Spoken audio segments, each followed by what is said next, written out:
Elizabeth, thank you. Welcome to The Hill on NewsNation. Tonight, NewsNation with brand new information on who could potentially hold the second highest job in this country. 2 senators and a governor likely topping the list. What we are being told about Donald Trump's vice presidential decision. Summer officially underway, but not at the high court. The new clue this evening on why their most important ruling could extend into next month. Also this evening, forget yelling for.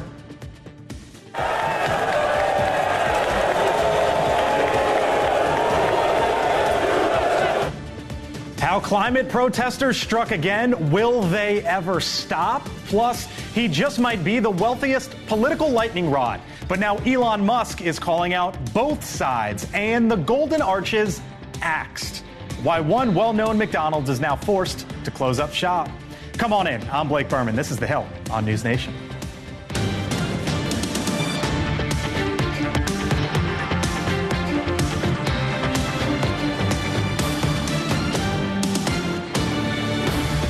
And welcome to Washington. I'm Blake Berman. This is The Hill on NewsNation. Tonight, President Biden is at Camp David. Donald Trump fundraising in New Orleans. Both men keeping relatively low schedules ahead of Thursday's first and potentially crucial presidential debate. But tonight, we are potentially getting a better idea of who Trump could tap as his running mate. The former president telling reporters this weekend his decision is made. I didn't figure vice president is. Pick Thompson! In my mind, yeah. Do they know? No, nobody knows. Now, I spent 4 years at the White House covering Trump, and here's what I can tell you from my experience there. Nothing, and I mean nothing, with Trump is final until it actually happens. Tonight, though, NewsNation is told the decision could very well be down to 3. Senator J.D. Vance of Ohio, Senator Marco Rubio of Florida, and the North Dakota Governor Doug Burgum. Earlier today, former Trump White House Chief of Staff Mick Mulvaney told me he is hearing one of those names significantly more than the others. We're going to get to Mick in a second, but first, to our Kelly Meyer with her brand new reporting this evening on the Trump Veep Stakes. Kelly? Yeah, sources close to the campaign are saying it's a 3-man race for VP. North Dakota Governor Doug Burgum, Ohio Senator J.D. Vance, and Florida Senator Marco Rubio. Burgum has been out on the road a lot, publicly campaigning for former President Trump. Trump was just in Ohio recently talking up Vance, and Rubio and Trump have mended their relationship. Now, Trump, as you mentioned, Blake, also teased that his running mate would be at this Thursday's debate, though they don't know they are his pick. Now, we confirmed that Burgum and South Carolina Senator Tim Scott are going to the debate, though Scott seems to have not made that top 3 list that we were talking about, at least for now. As you said, Blake, I also covered the former president since 2015, and we know nothing is final until it's final. So it could be a guessing game until the convention. Blake? Indeed, indeed. Kelly Meyer, live for us at the White House. Kelly, thank you. Come on in. One of the men who knows him best. Mick Mulvaney, former Trump White House Chief of Staff, NewsNation contributor. Mick, you are hearing one name in particular. Tell me. Yeah, I spent the weekend in New York and talked to a bunch of people that were close to the campaign, and the name that came up with each of them was J.D. Vance. And of that list that you just put there, the 3, the sort of top 3, that your sources are reporting to, J.D. Vance makes the most sense. Doug Burgum, you know, I've always been skeptical of that because I'm not really sure what he adds to the campaign. And I think that most of his promotion has been self-promotion. I don't think that's a pejorative because Trump doesn't mind a little self-promotion. So I think he respects that. He'd be okay with that. Marco Rubio, again, very capable guy. All these guys are capable guys who make good candidates. But Marco still has the Florida problem. Keep in mind, it's not even clear who the vice president might be if the Florida votes don't count for vice president. If both Rubio and Trump are still living in Florida at the time of the election, it's not really clear what Rubio could do to sort of get elected. The J.D. Vance thing comes down, and when I asked the question, what does he add? The people all said nothing. Trump just likes him. And that makes a lot of sense. That's sort of what Trump is one of the greatest gut politicians I've ever seen. And if his gut tells him it's going to be J.D. Vance, it's going to be J.D. Vance. I don't put much value. A lot of folks today have drawn attention to the fact that Trump says he's made up his mind. He said that back in January. And there's a bunch of folks saying, oh, by the way, Ben Carson hasn't talked to the president about this in a long time. I don't put any value on that either, just because they know each other. There's no reason for them to have to talk about this. I just heard you, though, Mick, say you think he makes the most sense. Why? out of those three, I think J.D. Vance makes the most sense because the other two, just there's difficulties with them. I still think Tim Scott and Ben Carson are on the list. I'm learning just now from Kelly Meyer that Tim Scott's going to go down to the debate in Atlanta on Thursday night. That's interesting. But I don't put much weight in that whole I've made up my mind thing from Trump or that the person's going to be in the room. That's one of the things that goes by the wayside as soon as he actually makes the announcement. So let me ask you this, because it's not to undercut our reporting, right? We're hearing what we're hearing, and you know how Donald Trump is, Mick. It's not really final until it's final. So of that list that we just put out there, the odds that you think it actually comes from that list are? 75%. Again, I talked to a bunch of different people independently of each other, and they all told me the same thing, which is that J.D. Vance's star is certainly rising when it comes to the VP race. All right, Mick, we'll see you back here in about 25 minutes or so for Hot Mike with Mick. What else Mick is hearing and what else Mick is thinking, that's later here on The Hill. Mick, we'll catch you then. Thank you. All right, joining us here on The Hill, Chris Starrewalt, host of The Hill Sunday, senior fellow at the American Enterprise Institute. Scott Bolden, former D.C. Democratic Party chairman, NewsNation contributor as well. And Denise Gitsham, Republican strategist, NewsNation contributor. Hello to you all. Nice to have you all in on this Monday. Seems like we got a little bit of news. I know we're thinking about and focused about the debate on Thursday, but Trump's got a big decision coming up here. Chris, I wonder sort of, is that list a trial balloon to see how Republicans and maybe persuadables are going to act? You heard Mick put it basically at 75%. It comes off there. I wonder what you make of it and why we're sort of getting that list right now. Well, I mean, they have to say something, and what Donald Trump is going to try to do here is ratchet up the buzz around this, the expectation around this as much as possible. And it's effective here. We are talking about it. Right. Everybody's talking about it. Today, everybody's saying, well, will it be this guy or will it be that guy? In the end, I think it would be, I certainly don't rule out the possibility that Donald Trump would choose J.D. Vance. Mick said he doesn't. People say, I don't know what it gets him, but that doesn't matter. I think it matters a great deal in a very close election. Donald Trump's biggest problem is with women. So I don't think that they can afford to have a candidate that does not soften Trump and does not make him more accessible. Of everybody on that list, of those three, look, the universe includes a lot of other people. And let's just say for the record, the obviously correct choice for Donald Trump is to pick Nikki Haley as his running mate. And if he had the courage to do it, it would be the smartest, it would be the absolutely correct choice. But of the three people on that list, the one that makes the most obvious sense is the governor of North Dakota. Right? He softens Trump. He's more accessible. He's a nice guy. He's cool, right? And that's what Trump. So you teed me up here because when I look at that list, I don't see a woman. No. Yeah. Right? And we've been talking, Denise, for quite some time about does Donald Trump need a woman, given what we've seen in the midterms over the special elections over the last couple of years, and suburban women, which are perceived to be a problem for him. Does that worry you? No, because as a woman, thankfully I'm the only one of the four of us here tonight, right? So I guess I can speak pretty. I have some expertise on this issue, let's say. It doesn't require me having a woman to feel like I can relate to somebody, and I think that for me, and I'm certainly not unbiased to be clear, but Senator Scott represents the type of character and integrity and personality that I'm looking for, and also the values and the life-aligned values where he's also your friend. He's a dear friend, but if I was just being an objective campaign strategist and I was just looking at what he brings to the table, last week he raised millions of dollars from non-Trump donors at his PAC conference. And he is able to do something that nobody else can, which is to bring in people who aren't Trump. So you can't overlook, though, you cannot overlook. Trump is also choosing a successor. Potentially, in theory. Right. And I assume that he wants his son. 100%. I assume that 100%. he wants Don Jr. to be his successor and to take the power of MAGA, the scepter of MAGA after Donald Trump, if Donald Trump is elected again, that he wants that. I think one of the many problems with J.D. Vance in that way, one of the problems with Tim Scott, one of the problems with a bunch of other people is you're setting them up so that they're there to do it. And that takes us back to why would anybody think that Ben Carson would be the correct choice for Donald Trump running mate. There's another argument. Before we get to children, I want to ask you, because we're going to get to Hunter Biden here in a second on the other side.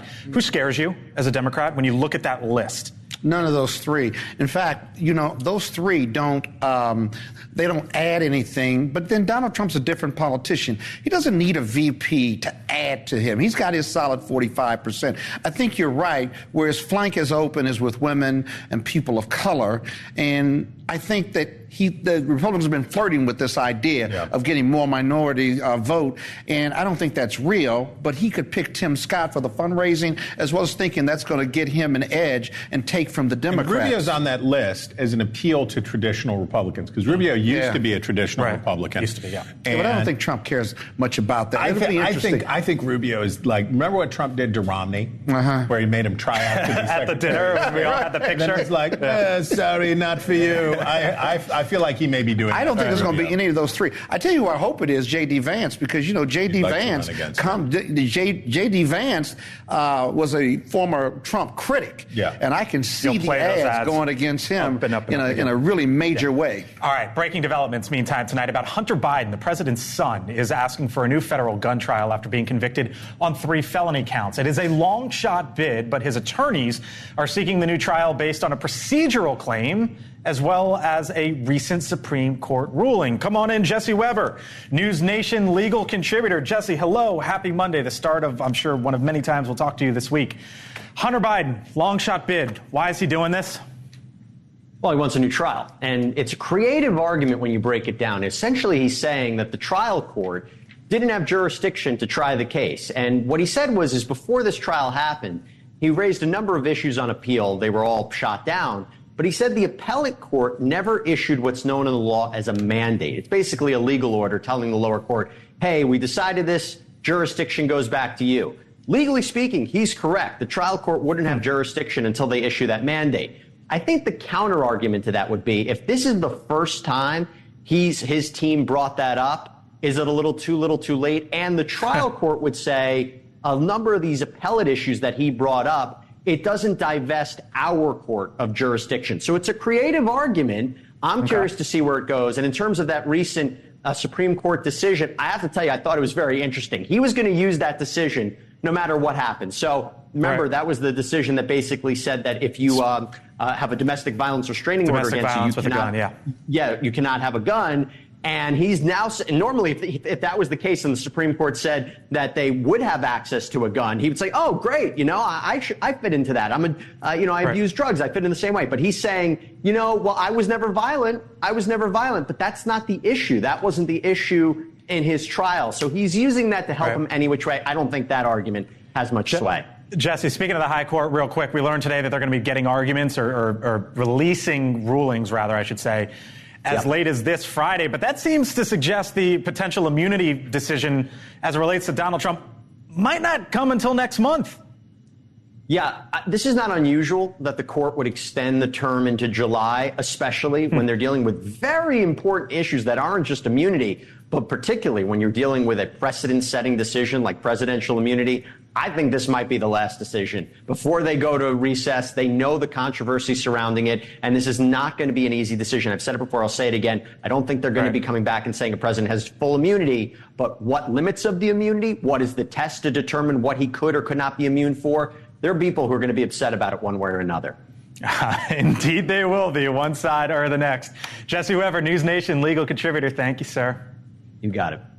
All right, still to come here on the Hill over the next 46 minutes. He is a sitting member of Congress, and this is part of his campaign message. We're going to show them who the we are. What is going on in New York? Plus, Mick Mulvaney back in about 15 minutes' time. Why are we getting reports about Melania Trump's potential whereabouts? That's in Hot Mic with Mick. And later, what if everyone in this country who's eligible to were to vote? We know that's not going to happen, but it does reveal a new trend that has caught the eye of Chris. Steyerwalt is going to break that down when The Hill on NewsNation returns. The Hill on NewsNation. So here is one of your members of Congress out on the campaign trail this weekend. Warning, it's not PG-13. We are going to show AIPAC the power of the motherfucking South Bronx. We're gonna show them who the we are. That is Congressman Jamal Bowman, the Democrat from New York, whose district is outside the city, mainly north of the Bronx. Now, he's railing against AIPAC, the influential group which backs U.S.-Israeli interests. Why, you might ask? Well, AIPAC is supporting his Democratic challenger, the county executive George Latimer, and has spent more than $14 million to oust Bowman. Now, why would AIPAC go all in on what has now become the most expensive House primary race ever? Well, Bowman voted against a resolution to support Israel following Hamas's October 7th massacre. He even questioned whether Hamas, which has been labeled a foreign terrorist organization by every administration since 1997, was raping Israeli women. That, he said at the time, was propaganda. Bowman reversed course just days ago, just days before his primary. By the way, if Bowman's name rings a bell, it's because he did just that. The congressman pulled a fire alarm in the halls of the Capitol last year, pled guilty for doing so, then paid a $1,000 fine. Joining us now, NewsNation political contributor, the host of the Aggressive Progressive podcast, Chris Hahn. Chris, hello, welcome. Your party's rallying around him. Thanks for having me. Hakeem Jeffries, top Democrat in the House, says that's our guy. Why? Well, he's an incumbent, and he voted for Hakeem Jeffries for leader, and that is the job of the majority leader, to back their incumbents. We'll see what happens on Tuesday or tomorrow, frankly. And I'm pretty sure that Hakeem Jeffries will back whoever wins the primary, as will all Democrats in New York State, with some minor exception. But, I mean, you know what's happening here, Chris, going after AIPAC, going after the money. That's a dog whistle. You know that. You know the district he represents. AIPAC, we looked into the funding. They supported Democrats 61% of the time so far in this midterm, in this election cycle.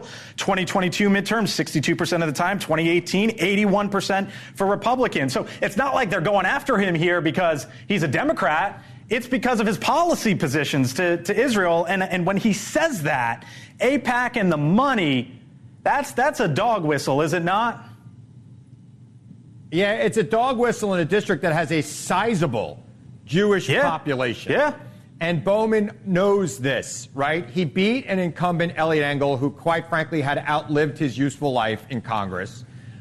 He ran a primary that had very low turnout. This primary will not have low turnout. I live 6 districts away, and I'm seeing these ads like it's something out of Brewster's Millions. But you take no exception to it? Like it's going out of... Of course I take exception to it. I think that his attacks on AIPAC are without, they're more than a dog whistle. And if he loses the election, and a lot of people think he will lose the election. I'm in wait or see mode right now. But a lot of people are saying that he will lose this election tomorrow. It'll be because he alienated those Jewish voters in the Westchester portion of the district. Latimer's the county executive of Westchester County, a county that is a very blue county. In 2021, when Democrats were losing Nassau and Suffolk County, the 2 other suburban counties outside of New York City, they actually made ground up in Westchester with George Latimer as the leader there. So I think that it's going to be an interesting election. I think that the odds probably favor Latimer at this point, but turnout's the key. This the guy you want as a Democrat? Going after AIPAC like this, acting like that over the weekend? Well, I'm not crazy about him acting like that with his profanity.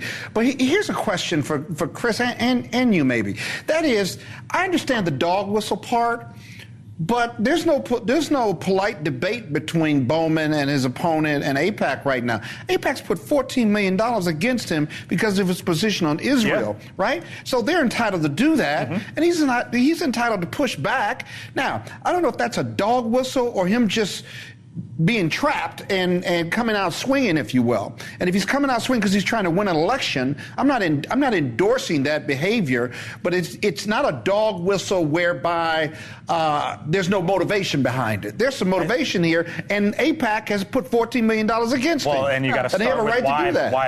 why they put the money behind him. This guy is unhinged and blatantly racist. Let's just say it. It's factual. He has said horrible anti-Semitic things that he's trying to walk back now. And if I was a Democrat trying to convince the American people that I should be responsible for the future of our country, I would not want to have anything to do with this guy. I wouldn't want to touch him with a 10-foot pole. And let me just say, this is a particularly unhinged moment when he actually, this is like reminds me of the Howard Dean moment when he lost all of his credence in the presidential race, because he's screaming and saying these things that no child should have to hear when they go to a civic engagement rally. It's really horrible. No matter what. I'll give you a real quick last word here. Yeah, look, Jamal Bowman was a high school principal. He should not be cursing or pulling fire alarms. Right. I think that's a big problem. But again, we'll see who comes out and vote tomorrow. And I think that Westchester is probably going to do a big turnout. All right, real quick, Chris, because then there's this climate change activist again in the headlines. This time, several activists now charged with crimes. Went on to the 18th green while at the PGA Tour's Travelers Championship on Sunday. Not an isolated incident. Recent weeks and months, we have now seen climate activists deface the ancient Stonehenge, take aim at the heavily protected U.S. Constitution and the Mona Lisa. Chris, they seemingly feel as if they should protest and disrupt no matter the time, no matter the place, no matter the manner. Would you tell them to cut it out? At least they had the sense to allow them to mark their balls before they stormed the green. And I wish they would have been there today when I was playing, because I could have used the distraction from my poor play. But yeah, look, protesters have got to get attention. That's what they do. They should not be defacing works of art or timeless monuments like Stonehenge. I have a problem with that. I think all Americans do. But protesters' job is to get attention for their cause. And here we are talking about it. I would just note there's a lot of great and worthy causes out there, and we don't see people acting like that in Connecticut or acting like how they did in Washington with the Constitution or what they did over at Stonehenge. Chris, we got to leave it there. Good luck with the golf game. Thanks, bud. Thanks for having me. Yep, still much more ahead here on the Hill. Hot Mic with Mick on the other side of the break. Mulvaney, the former White House chief of staff, tells us what he's hearing, what he's thinking. Melania's in the news today, Mick. Yeah, we got Melania, got a couple of stories, and really interesting stuff about the former and possibly, again, First Lady. All right, Hot Mic with Mick here on the Hill. Stay with us. All right, welcome back here to the Hill on NewsNation. So is Donald Trump joking or not? What was this all about? On Saturday night, the former president said he suggested to Dana White, who, of course, is the head of the Ultimate Fighting Championship, UFC, that there should be a migrant league of fighters. I have an idea for you to make a lot of money. You're going to go and start a new migrant fight league. Migrants, only migrants. And then at the end of the year, the champion migrant is going to fight your champion. And I hate to tell you, Dana, I think the migrant might win. That's how tough they are. All right, time now for Hot Mic with Mick, the former congressman, budget director, White House chief of staff, tells us what he's hearing, what he's thinking. All right, Mulvaney. Trump over the weekend, you hear that, you see that, you think what, and do you want him to cut that stuff out? You're never going to stop Trump being Trump, right? Look, when you watch enough Donald Trump, you'll learn to sort of read what he's doing. And it becomes clear when he is reading a teleprompter versus when he is riffing, okay? And that was clearly a riff. If it's on the teleprompter, it means the team has sat down and said, okay, we need to make sure we talk about this, this, and this tonight. It's part of the policy. They may be floating some new ideas. They may be taking some stuff, but it's serious. When it's Trump just sort of shooting from the hip, you're likely to get anything. I put this comment in the same category as I do his suggestion a couple weeks back about ending the income tax and replacing it with tariffs. Just something came into his head. He decided to float it out and see what happened. It got pushed back. We haven't heard about it again. I doubt we'll hear about this one again. Do you think this comes back to bite him, though? No.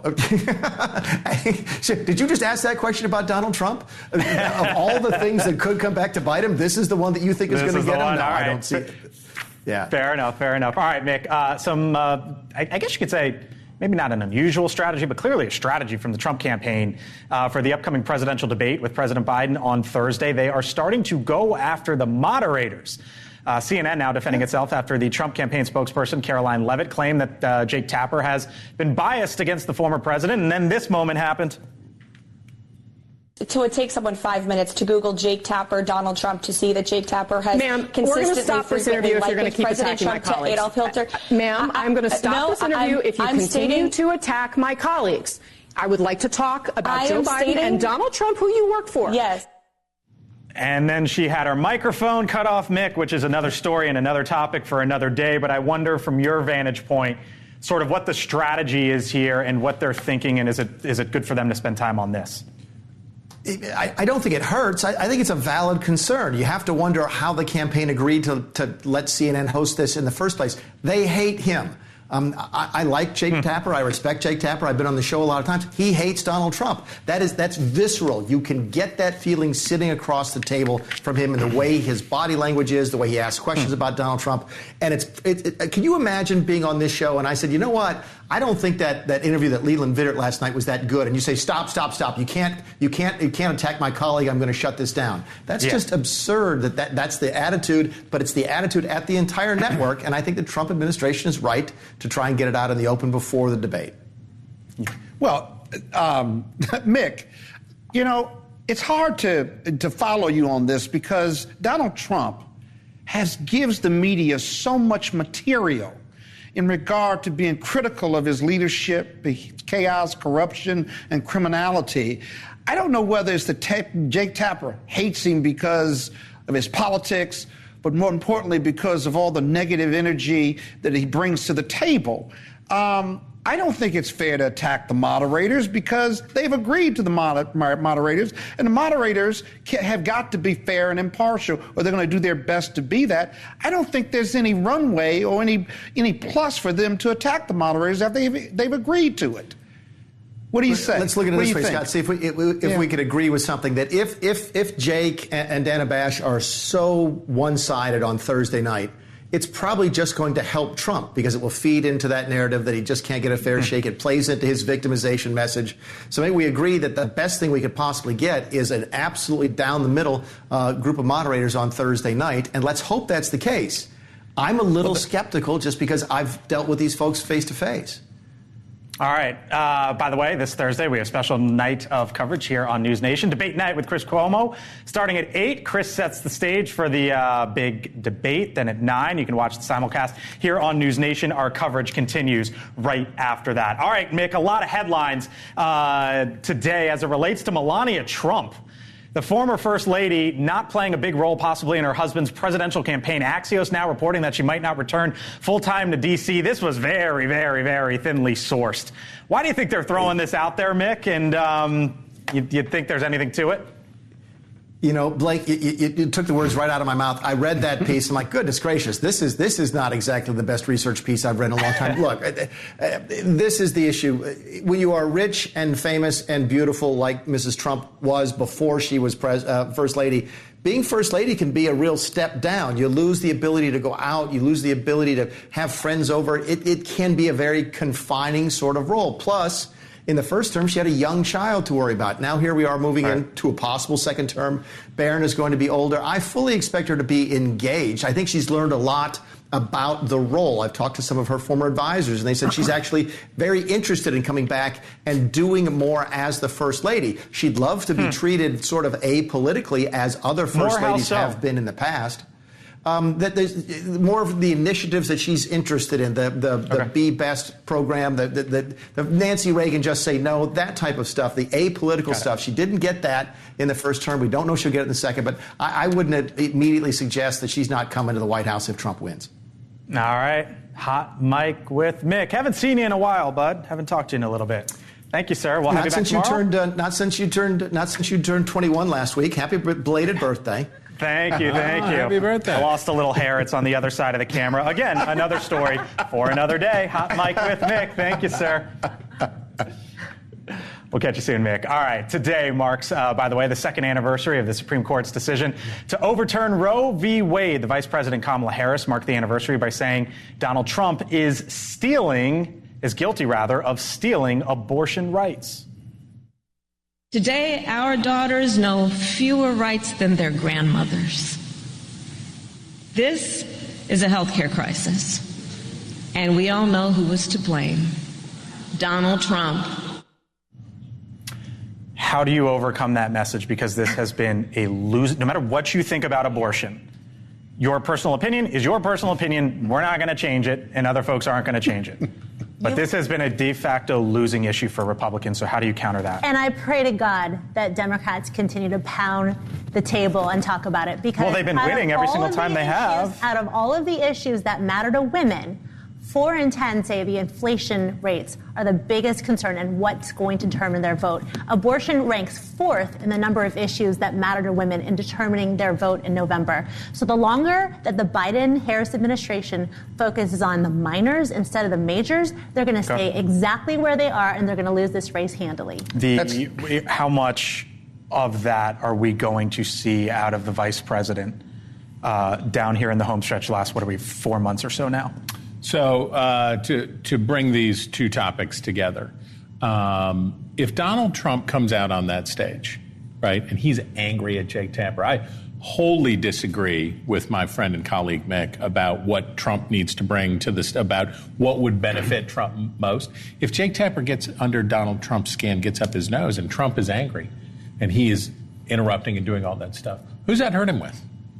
Women. Hurts him with women. If he's rude, if he's abrasive, if he's interrupty, if he's angry, hurts him with women. This goes back to our first conversation about running mates. Who does Donald Trump need to think about with his choice? Women. This is the problem of so the Democrats have a huge problem with dudes. Democrats have a huge dude problem. And working class... No bromances? No bromances. They got a problem with working class men, whether they be black, Hispanic, whatever. Democrats have, that is where their vulnerability is with men, particularly working class men. Republicans have a problem with women, and this is right at the center. But as a woman, and I hate to pull the woman card again, I just want to point out that I am the only woman on this panel, and I can speak to this issue. The Maslow's hierarchy of needs says that if you can't put a roof over the head of your family and you can't put food on the table, and now you can't even take your kids to McDonald's because it's $25 to get a Big Mac and a Coke, then you're going to be more concerned about the issues that are existential than you are about something that's the luxury to consider. Okay. And I think that's how people are ranking on this time. All right, coming up here on the Hill, who would win? How about this question? Who would win the presidential election if everybody in America voted, like every registered voter, right? All the eligible voters. Yeah. So if everyone could vote, how would that actually shape the election? We know that's not likely. It's not going to happen. But if it does, there's a lesson we could learn from it. And Steyerwalt's going to break it down on the other side of the break. You're watching The Hill here on NewsNation. Thursday starting at 8. It's Debate Night with Chris Cuomo. At 9, it's the CNN presidential debate simulcast on NewsNation. Then stay tuned as Abrams, Vargas, Vittert, and the best political team anywhere break it all down. Begins at 8/7 Central, Thursday on NewsNation. A dramatic switch in voting patterns, at least according to some new polling, and that could potentially have broad implications for the presidential election. It boils down to those who are more likely to vote. Steyerwalt is here to break it all down. Chris? We're just randomly throwing Did they just take your graphic? There you go. It wasn't me. This is a choose your own adventure. We'll just throw up a graphic and you come up with a narrative for it. Okay. So, New York Times recently had a piece talked about asking this question, which is one that I like. What if everybody who was eligible to vote voted? We had the highest turnout election ever in 2020. 66% basically of the electorate voted. What would happen if everybody voted, though? For a long time, for the life of most of the people at this table, obviously not Denise, but for the lives of most people on this table, the story of the Democratic Party was this was the party of most people, but they couldn't always get their voters to the polls, and they focused on turnout, and Republicans tried to hold down turnout, right, because their voters voted at higher propensity. But in this New York Times analysis of the data, what do we see? Among voters with no history of voting whatsoever, non-voters, who are going to vote, Donald Trump wins handily. The last vote in 2020, people who voted last time, that means people who skipped the midterms, Trump wins. Midterm voters, Biden wins. What does that tell you? What does that tell us? It tells us that the parties have changed lanes and changed positions. The Democratic Party used to be the party of the working man, right? They used to be rural, small town, and all that jazz. That was the Democratic Party. That was Franklin Roosevelt's party. That was Harry Truman's party. That was Lyndon Johnson's party. What's the Democratic Party now? Well, it's kind of Dwight Eisenhower's party, right? It's suburban, it's affluent, it's educated, and that's the direction that it's moving. It's urban and suburban, where the Republicans are small town, working class, rural. That's what's happened. Here are the numbers. Vote by wealth. Who's rich? And who's voting for who? You see in 2000, among the wealthiest Americans, George W. Bush whooped Al Gore. He whooped him, but good. What happened for the wealthiest Americans in 2024? The margin is substantially, well, I don't know that those numbers are right, but they are some numbers that are on a screen. So we're going to move off that graphic right away. So Democratic-leaning voters' view of the economy, how is this connected? Look at the view of these voters, these propensity level voters, people who say 2022 primary voters, those are the most frequent voters. No vote in 20 or 22, those are the lowest propensity voters. Look at the difference. Rich people vote more than poor people. Rich people say that the economy is good. Poor people say the economy is bad. Maybe not surprisingly. Who gets hit by inflation first? Working class and poor people. Who are the last people to stop experiencing it? Working class and poor people. That's great if you're a Republican, right? Because you now are the party of the people. Republicans used to not like being, they compared him to the Monopoly Man and Mr. Peanut. Republicans did not like being called the party of the rich. So congratulations, Republicans. Now you're the party of the rich. You're not the party of the rich. Mm-hmm. But look at this. Look at the results of recent special elections. Here they are. Tom Suozzi in New York, bloop, flips that seat. Tim Kennedy out in Ohio, or also in New York, bloop. Why? Because rich people vote more than poor people on a per capita basis. One wealthier voter, one college-educated voter, one suburban voter votes at a higher frequency than those folks. So you shift coalitions and you shift your needs. And now this is something for Democrats to think about in their new reality.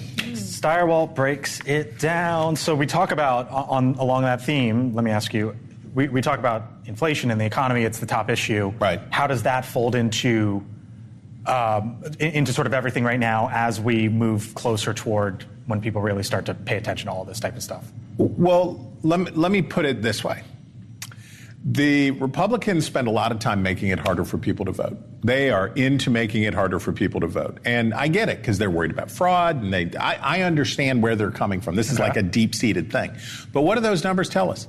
They should make it if anybody should make it easy to vote in this country, the Republicans should make it so that you can drop off a ballot as you're going through the Hardee's drive-through. The Republicans should make it so that you can trade your ballot for a cheeseburger.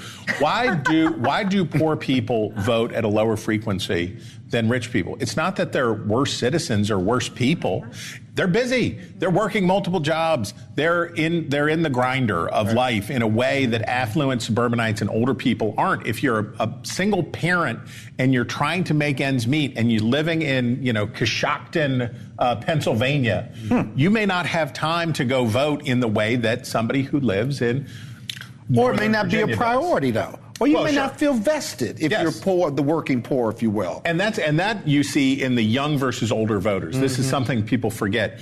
Younger people feel less invested in the system, and they feel like the system is less invested in them. By the time people get older, they feel like they're more deeply invested in the system. They're more a part of it, and they care more about it. They're more engaged. But if those numbers are right, that analysis you just did, then how do you explain Biden and Trump essentially being in a dead heat then? So imagine if... Because rich people outvote poor people. And so if you were changing lanes with another car, right? The car doesn't teleport into the new lane. It very gradually merges. So there's a lot of rich people who are still Republican. You can see them. Chris Hahn probably was playing golf with some of them. They're definitely still out there. And there's a lot of poor people who are still Democrats, but the lane change is going on. All right. Speaking of money and rich people, the tech billionaire, political figure Elon Musk, not shy about making his opinions on politics public, especially during this election cycle. Now he's going after both political parties. Here's what he took to X and wrote. He said, quote, anyone who claims that their political party does no wrong and the other party does no right is either a liar or a fool or both. Well, preach, right? Obviously, right? I mean, especially now that we've just talked about how we're switching lanes and you don't really know what any party stands for anymore. I mean, the populist movement has upended everything we know about traditional Democrat and Republican politics. And so I think that if you are more committed to a D or R next to your name, then you have an identity crisis. You have a situation where you're defining yourself by what other people say about what you should think, and he's 100%. I don't know if it's DRR next to your name or it's, anything. It's the label next to your name and defend it at all costs. Exactly. I mean, that's true, and I think it's people who have, again, this goes back to an identity issue, because if it's existential to you to be right, because that defines who you are, then you're going to fight it with all your might. You agree with that? You agree with it? I actually agree with Elon. So you're good with Elon now, right? On this one particular issue, because as a moderate Democrat, the far left and far right, don't appreciate a lot of my opinions and comments. The other thing is this. I think as I mature as a Democratic voter, I vote for candidates, whether they're Republican or Democrat, that share my values and I think are going to move the country forward. They don't have to be, they can be black, white, yellow, or brown. All right. Coming up still here on the Hill. It's closing time, I guess you could say. The new minimum wage in California is beginning to take a toll. Leland Vittert, host of On Balance, joins us on the other side of the break.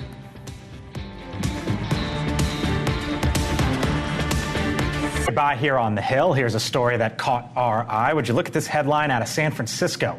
A McDonald's there, well-known, shutters after 30 years in what is now the latest casualty of the $20 minimum wage law throughout that state and parts of the food industry. The state of California recently rolled out a law hiking the minimum wage for fast food workers from $16 to $20 an hour. It also comes as the governor there, Gavin Newsom, and the Democratic-controlled legislature agreed to delay a minimum wage increase, get this, for more than 400,000 healthcare workers to help balance the state's budget. The state currently has an estimated deficit of nearly $47 billion. Host of On Balance, Leland Vittert. Hello. You knew this was coming. It seems like they were trying to front-run all of this by a lot of these fast food restaurants by raising prices. And here we are. I'm still at the healthcare workers not getting a raise. More than 426,000. Right. Weren't we just a couple years ago banging pots and pans for all of our healthcare workers? Wasn't that the thing to do? And in California, they were celebrating all these big surpluses, and now here they are. They can't get that straight. All right. So, interestingly enough,